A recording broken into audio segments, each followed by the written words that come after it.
नमस्कार दोस्तों, एसबीआई ने अपना इनोवेशन अपॉर्चुनिटी का नया फंड ऑफर रखा है आप लोगों के सामने और इसका बेंचमार्क इसने 500 टीआरआई रखा है। मैं आप लोगों को इस वीडियो में बताऊंगा क्या आप लोगों को एनएफओ में इन्वेस्ट करना चाहिए कि नहीं करना चाहिए, बिकॉज इनोवेशन अपॉर्चुनिटी फंड एक नए तरीके का फंड है जिसमें अगर हम इन्वेस्टमेंट बनाते हैं तो क्या चीज़ें हम उम्मीद कर सकते हैं और इसका कहाँ पे ज़्यादातर इन्वेस्टमेंट होगा, जिससे कि आप लोगों को एक ओवरऑल आइडिया मिल जाए कि हम किस तरीके के गोल्स के लिए और क्या हमारा ये पोर्टफोलियो ये फंड चाहता है कि नहीं चाहता है।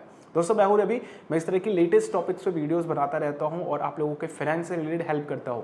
तो चैनल पे अगर आप लोग नए हैं सब्सक्राइब जरूर कीजिएगा और बेल आइकन क्लिक करेंगे तो आने वाली वीडियोस की नोटिफिकेशन आ सकेंगी। अगर हम लोग बात करते हैं तो इसका बेंचमार्क 500 टीआरआई रखा गया है, जो कि काफ़ी रिस्की बेंचमार्क है, यानी कि थोड़ा सा डाइवर्सिफिकेशन यहाँ पे मिलता है आप लोगों को, बट रिस्क ऑलरेडी है क्योंकि ये प्योर इक्विटी रिलेटेड है और ये इक्विटी से इंस्ट्रूमेंट पे ही ये बेंचमार्क काम करता है। और इस फंड में भी आप लोगों का ऑलमोस्ट 80% इन्वेस्टमेंट जो है वो इक्विटी से रिलेटेड इंस्ट्रूमेंट्स में किया जाएगा। अब यहाँ पे कई चीज़ें और समझने वाली है, जैसे कि कितना पोर्टफोलियो डिस्ट्रीब्यूट किया जाएगा और इनोवेशन अपॉर्चुनिटी फंड है क्या।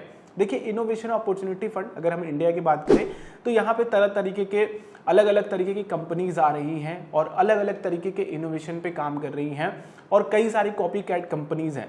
तो इस तरह की जो स्टार्टअप कंपनीज हैं और जो स्टेबल कंपनीज हैं उनका एक एक्सपोजर लेकर के मार्केट में इन्वेस्ट किया जाएगा और साथ ही एडीआर और जीडीआर के थीम पे जो फॉरेन इन्वेस्टमेंट होता है उसमें भी एडीआर और जीडीआर के थीम पे इन्वेस्ट किया जाएगा। अब एडीआर जीडीआर क्या होता है इसको भी आप समझ लीजिए। एडीआर का मतलब होता है कि जो भी कंपनीज, जैसे कि हमारे एनएसई बीएसई पे रिलायंस को हम देख लेते हैं, तो वो रिलायंस केवल इंडिया में काम कर रही है।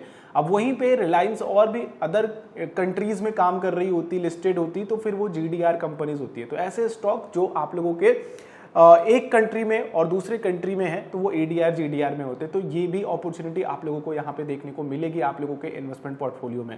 तो ध्यान रखने वाली क्या बात है, उससे पहले जानने के आपको यहाँ पे मिनिमम 5,000 रुपए का बनाना पड़ेगा और 29 जुलाई 2024 से लेकर के 12 अगस्त 2024 तक आप लोगों के सामने ये एनएफओ खुला हुआ है। तो दोस्तों अगर आप लोग इन्वेस्टमेंट करने जा रहे हैं तो ध्यान रखिए कि आप लोगों का जो पोर्टफोलियो होगा 0 to 20% इक्विटी और उसके रिलेटेड इंस्ट्रूमेंट्स में जाएगा, रीट्स में भी आपका इन्वेस्टमेंट किया जाएगा यहाँ से, और 0 to 20% डेट फंड्स में भी जाएगा और 35% आप लोगों का एडीआर जीडीआर टाइप के फॉरेन इन्वेस्टिंग किए जाएंगे आप लोगों के फंड लेकर के। तो ओवरऑल देखा जाए तो पोर्टफोलियो काफी ज्यादा डाइवर्सिफाइड हो सकता है और ये बेसिकली एडीआर जीडीआर शामिल करे कि नहीं ये कुछ कंफर्म नहीं है। ये कंपनी ने कहा भी है, एसबीआई म्यूचुअल फंड ने कहा भी है कि दिस इज नॉट एकदम एग्जैक्ट डेटा कि आप लोगों का इन्वेस्टमेंट इसी तरीके से किया जा सके। फंड मैनेजर अपने हिसाब से इनमें फेरबदल कर सकता है, तो इस चीज के लिए तैयार रहिए। अब यहाँ पे अगर आप लोग इन्वेस्टमेंट कर रहे हैं तो किन चीज़ों का ध्यान रखें। सबसे पहले तो अगर आप लोगों के इन्वेस्टमेंट पोर्टफोलियो में जो आप लोगों का इक्विटी पोर्टफोलियो है उसमें कुछ कमी रह गई है आप लोगों को डाइवर्सिफिकेशन में, लाइक आपने पूरा डेट फंड में पैसे डाल रखे हैं तो आप इस तरीके के फंड में आ सकते हो। अगर आप अपना पोर्टफोलियो थोड़ा सा बाहर की तरफ भी डाइवर्सिफाई करना चाहते हो और इनोवेशन में डालना चाहते हो, यानी कि अभी जो कंपनीज हैं वो और अच्छा कर सकती हैं इन फ्यूचर, या फिर ऐसी कंपनीज में पैसा डाला जाए जो बूम कर सकती हैं, तो ये फंड आप लोगों के लिए बेहतर हो सकता है। लॉन्ग टर्म के लिए आप गोल बनाओगे तभी ये फंड आप लोगों के लिए बेहतर होगा, वरना शॉर्ट टर्म में अभी ओवरऑल सारे मार्केट्स, चाहे वो इंडिया के मार्केट हो या फिर इंटरनेशनल मार्केट्स हो, सभी अपने ऑल टाइम हाई के पास हैं। तो कहीं ना कहीं अगर आप इस फंड में पैसा डालते हैं तो अगर आपका म्यूचुअल फंड का ये फंड मैनेजर जो है, एसबीआई म्यूचुअल फंड का फंड मैनेजर, अगर वो आप लोगों का पैसा लेकर के इन्वेस्ट करता है तो आपको हाई वैल्यूएशन पे ही सारी चीजें मिलेंगी।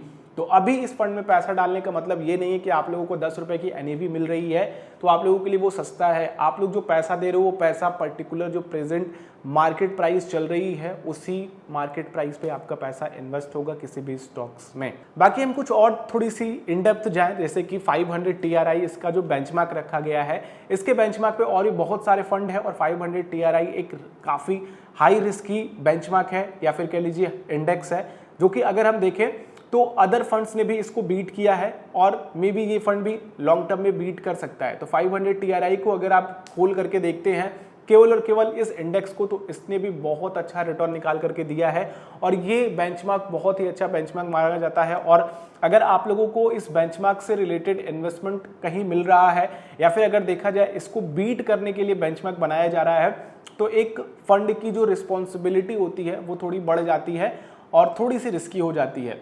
तो कुल मिला जुला करके अगर आप लोगों को इन्वेस्टमेंट करना ही है इस बेंचमार्क से रिलेटेड, तो आप लोगों के सामने ऐसे बहुत सारे फंड है जो 500 TRI पर लिस्टेड है, उनमें भी हम अपनी इन्वेस्टिंग देख सकते हैं। तो ओवरऑल अगर मैं इस फंड में इन्वेस्टमेंट में अपनी बात करूं तो मैं तो इसमें इन्वेस्टमेंट नहीं करूंगा, बिकॉज मेरे पास और भी बहुत सारे ऑप्शंस हैं।